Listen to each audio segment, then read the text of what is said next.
Today, I'm going to be reading Why Sarah Never Sleeps. It was uploaded the 27th of April 2015 by a user that goes by Death by Proxy. And without further ado, I'm going to be reading it. Why Sarah Never Sleeps. There were too many doors in the upstairs hall. Sarah told her parents, but they couldn't see it. They told her not to worry. They told her there was nothing there, but there was an extra door at the end of the upstairs hall. An extra yellow door, and it didn't belong. It was the color of disease, jaundiced and infected with spidery black veins across its face. One perfect silver knob gleamed in its center above a shadowy keyhole, and it didn't look right. The doorknob shone with a mirror's finish and caught the light from any angle, begging for Sarah to look its way. Sarah did her best to ignore it, but the door knew her name, and it whispered it when she drew near. Sarah. The door would rasp with a voice like dried leaves as tiny claws scraped against the other side. Tears would well in Sarah's eyes as she hurried past, her arms laden with everything she'd need to get ready for the day. Sarah. It would call again before she'd shuffle out of range and closed the bathroom door, cutting off its paper-thin wails. She'd creep from the bathroom to head downstairs. The door's voice would follow her with a furious flurry of scraping claws and tormented howls. They lingered and gnawed in the back of her mind, and she'd rush through breakfast so she could leave the house a few minutes sooner. School became a blessing, an excuse to be someone somewhere else. At school, she could forget the door. At school, she could pretend her house was like everyone else's, with the right number of doors and no eerie whispers. But at the end of the day, it was still waiting for her at the end of the upstairs hall. With its mirror ball knob and yellow face, she hated coming home and knowing it was there. But even more than that, she hated going to sleep, because in her dreams, she opened the door. Every night she stood before it, fighting the urge to reach out. Dread gnawed at her belly in anticipation of pain when her hand rose anyway to grasp the silver knob. Some nights it burned her like the driest ice. Other nights it seared like a red-hot iron. Very occasionally it did neither, instead turning and turning without ever opening the door, and she couldn't stop turning it until she woke up. When the door did open, it revealed a swirling vortex of shadow and sound, with 1,000 voices crying in the darkness. The voices curled around her, crawling through her hair like spiders. She thrashed and swatted at their skittering whispers, but the words still tingled across her skin. She never should have listened. He sees, they said. He hears, they moaned. He hungers, they wept and burrowed in her mind like worms. The hollow man, the hollow man. They echoed in her mind and screamed her from the gaping vortex. The hollow man, he hunts. Sarah shot up with a scream, gasping and sweating, but alone in her bed. The dark clock's crimson face said midnight had passed, but not by much. Darkness enveloped her, except where a visible nightlight illuminated the corner by her desk. It wasn't a lot, but it made her feel better. She covered her face with shaking hands and pushed away the gentlest echoes. "I'm fine," she swore. "It's just a dream." "Sarah?" someone whispered. Sarah froze, tears welled in her eyes. "Sarah, are you Sarah?" It was the voice of a girl, not all like the voice she usually heard from the door at the end of the hall. Who are you?" Sarah whispered back. "My name is Lizzie. Are you Sarah?" Sarah rose from her bed slowly, clutching the sweat-damp shirt she'd worn to sleep, and moved toward her bedroom door, moved to where the yellow door waited. When she stood before it, her stomach lurched, and for a moment she couldn't tell if she was going to vomit or faint.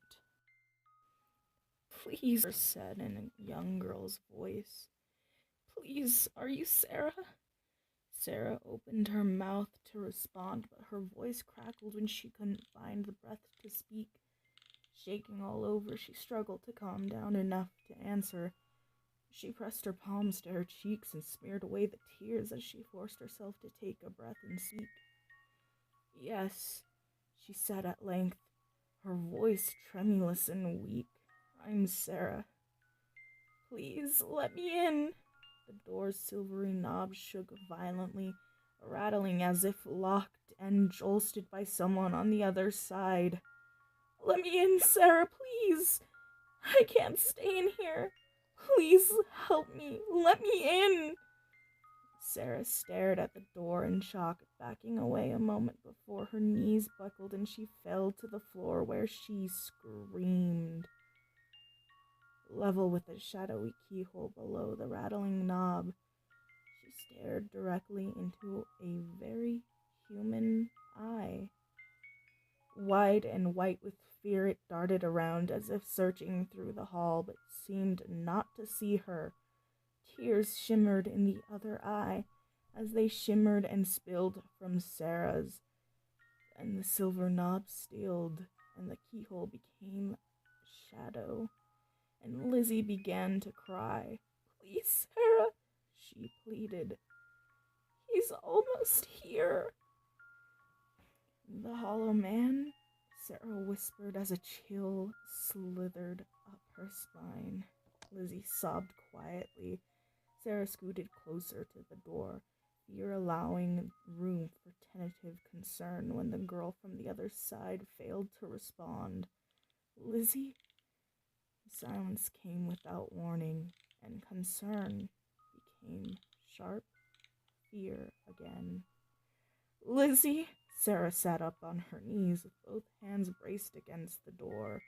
She trembled under the weight of growing horror, as not even a stifle or whimper came from the other side. "Lizzie, please answer me." Sarah's head and heart ached, each throbbing painfully through her tension, and the world was a little fuzzy around the edges. It was getting hard to focus. "He's here," Lizzie whispered at last. Her words were barely audible and came as though her lips were pressed tight against the keyhole. "Please let me in." Though she still hesitated, her hand was upon the silver knob before she even realized it. "Please, Sarah." Rising from the floor, she turned it. The door opened noiselessly beneath her hand, gliding open without resistance. As it did, she cautiously peeked around the A lonely expanse of normal wall inched into view, and she felt sick. She worried at her thumb in confusion. and extended a trembling hand to touch the wall behind the door. It was solid as normal as the wall at the end of the upstairs hall should have been, but her stomach churned. Something wasn't right. She closed the door, which issued a soft click as the latch sprang into place, and she waited. She hardly dared to move or breathe as she listened to the night, waiting for the door to speak again. When her muscles ached and her eyes were heavy with sleep, she finally relented. Fatigue sucked at her limbs. She hadn't realized how exhausting fear could be until the last traces of adrenaline had finally bled away. And though she didn't look forward to her dreams, she simply had to sleep. The crimson clock was broken when she rolled herself into bed, its face declaring 12:16 a.m. to a room that only vaguely felt familiar, but she couldn't bring herself to care when her eyes and body felt so heavy. "Sarah," Lizzie whispered, but it couldn't be a whisper. "Sarah," Lizzie whispered again. "Sarah, don't wake up." Sarah groaned a little. "Don't wake up." But she hadn't even fallen asleep yet. "Don't wake up," Lizzie said, her voice echoing in Sarah's mind. Sarah frowned and rolled on her back. She didn't want to wake up. She wanted to sleep. "Don't wake up. Don't wake up." Lizzie didn't need to tell her not to wake. It was the furthest thing from her mind. For a long time, all was silent, and Sarah began to drift towards the stream warmth of sleep. "He's here," Lizzie whispered at last. "Please don't wake up." "Who's here?" Sarah wondered as sleep pulled her further down. His hollow face, an eerie mask with hollow voice at doors will ask, to be invited to bask above his favored midnight task. A strange tingling worked its way up to her body as Lizzie recited the haunting rhyme. In a disconcerting monotone, clarity inched its way towards Sarah, slowly melting away the fog of sleep. Wasn't she still dreaming? Something was wrong. "He's waiting inches from your face to be the first thing your eyes grace, but keep them shut or else embrace a hollow shell to take your place." Cold dread seized Sarah's heart with each new stanza, and she trembled with the weight of her mistake. For a moment she swore she could feel the air steal above her, stale and strangely warm against her cheeks. "Don't wake up. Don't wake up." She squeezed her eyes closed extra tight to keep them from opening, slowly surfacing from her vivid night terrors at last.